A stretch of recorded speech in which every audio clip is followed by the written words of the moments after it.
there's a unique thread that I think I'm going to try and tie together nicely here. Of course, I don't have my own experiences as a dad because I'm 21. But not yet. Yeah. I like what you've said there of sort of keeping in touch with the Denver that you are with your friends and the Denver that you are with your partner and your version of yourself as a father. I think there's a really important lesson there in general life.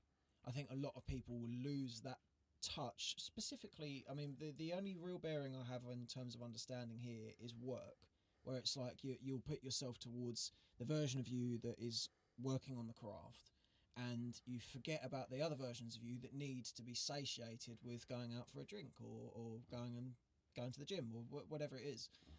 I think it's very important that people realise on sort of, I suppose I should tie this together with the similarities between optimising for performance in career and parenting, because I think there's that same level of sort of focus that can make, that tunnel vision, that can make everything else sort of fade away.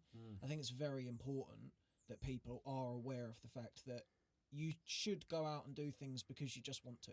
You should go out and do things because you'd like to do it. It's an enjoyable night out. That's really important. Absolutely. I totally think it's important. And also as well is, as much as like with relationships, like with your partner and your family life, you got to work on it. You got to work. It doesn't all just happen naturally. You have to work as a team. And equally as well, like with your friends, you have to work at friendships. Yeah. If you don't, you've got to make an effort. Yeah. We all have to connect and just check in with your mates and just say like, right, let's get a date in the diary, even if it's in 3 months' time or whatever, and let's just meet up and just go out social. I mean, like, I'm quite lucky because we play quite a lot of us play football together still on a Monday night in a vets league, so that's quite nice, having that connection still.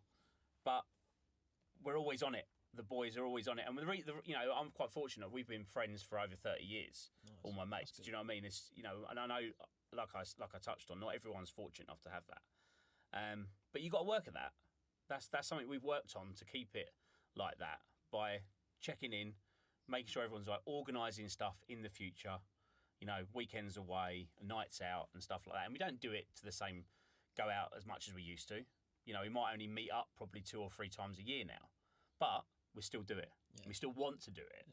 And everyone's still the same. You might not see someone physically for 6 months, but the conversation's exactly the same. Yeah, you pick up where you left off. Mate of mine lives out in Richard Hills, lives out in Australia. And he was back over here recently.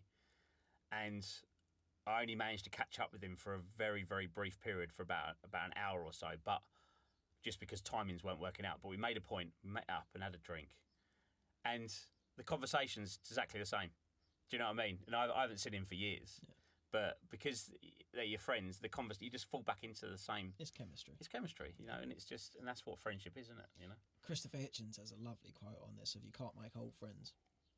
And I think that's great. I think there's really something to be said about. I like that.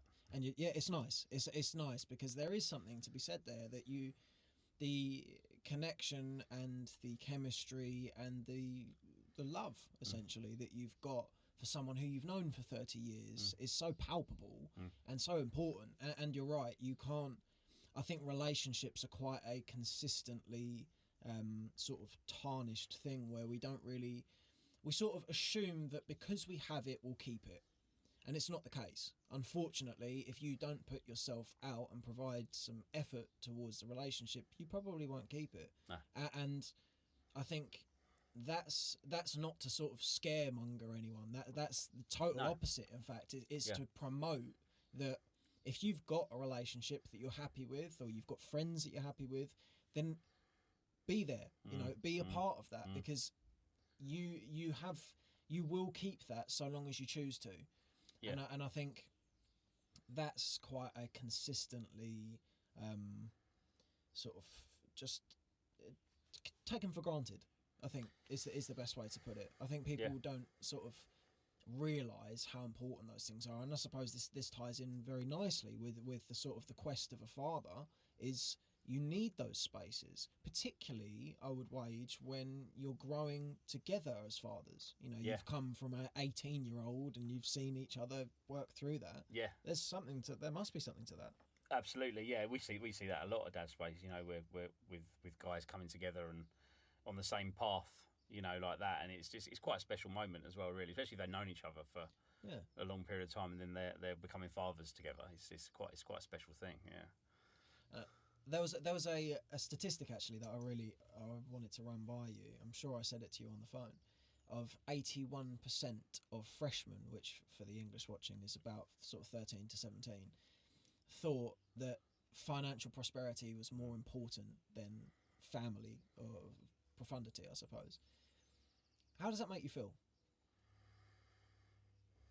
Sad, I suppose, really, but not surprised, because you know that your mindset of someone of that age is totally different to someone 10 years older, isn't it? So yeah, I think society, money is sort of rules the world, doesn't it? Like that, and not in a good way, you know, like that. And as you get older, you realise that's really not what's important. You know, health, family, friends, and time are what I think's what's important. You know, really, and that's the thing. Of course, you need money to be able to operate in life. You know, that is. And I think that's where it comes from, isn't it? Is people are worried about the fact that you can't. You know, if someone says money isn't everything, then they don't have money. They don't understand. There's a quote that I like on this of having money isn't everything, but not having it is. And I think, unfortunately, it is. You know, there are some plates to spin here and to balance. And I think I do have I've got an intimate understanding of sort of forsaking relationship for the sake of career. I get it, you know, and it makes total sense. But fortunately, this is something I've sort of fell out the back end of, and I've had more of a bearing on the fact that really there are fewer points for me personally where I feel more fulfilled than spending quality time with family and holding that space. Yeah. And I think, of course, there are some caveats here when it comes to the acquisition of wealth, but your family won't always be there, and to a large extent, money will be. You know, that is the amount of time that you're afforded to cultivate that is certainly greater than the amount of time you're afforded to relish in your relationships. Yeah. And I think people I notice it particularly in the sort of self-improvement type, like industry, sort of that sort of sphere, that people don't pay a great deal of attention to the fact that actually things that are critically important. In fact, the most important, in my opinion, thing is your family.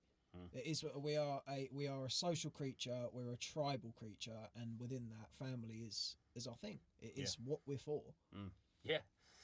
Yeah, I couldn't agree more. Yeah, and I think there's not. I'm not sure how many people sort of my age are aware of that. I think there's a glamour that you get with career that you don't necessarily see with parenting. You know, you can, a Lamborghini is a Lamborghini, and you can look at it and you can think, wow, you know, there's so much prestige, and sort of the message that is sent out of that is much more clear to I think to people my age than it is to have a healthy baby.